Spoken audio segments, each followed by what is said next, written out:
In order to understand the Black Ghetto, both its great problems and its capacity to become a key political force in urban America, we should take a brief look at the history of Black migration to the North. During the 20s and 30s, about 1.3 million Black people migrated from the Deep South to the North.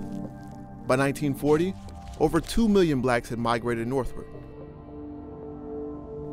Black people moved to Los Angeles, Pittsburgh, Philadelphia, Washington, Chicago, New York, and many other places. They found work in the steel mills, aircraft factories, and shipyards, for the most part as laborers and domestics. This migration did not slow down.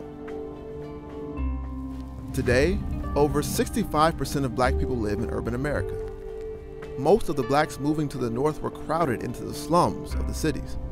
In the face of bombs and riots, they fought for a place to live and room for relatives and friends who followed them.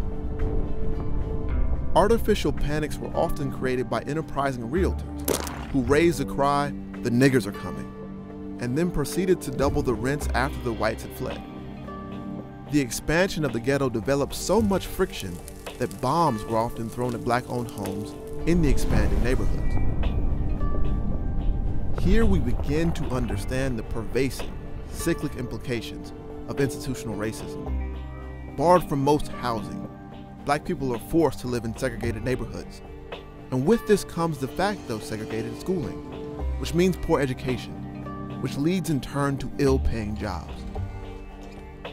These are the conditions which create dynamite in the ghettos.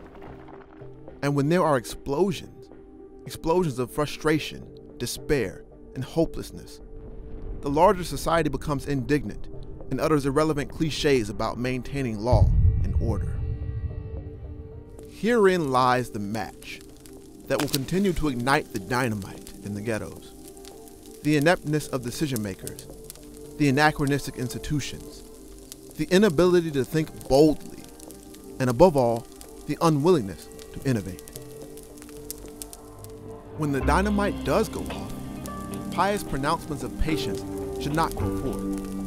Blame should not be placed on outside agitators, or on communist influence, or on advocates of Black power.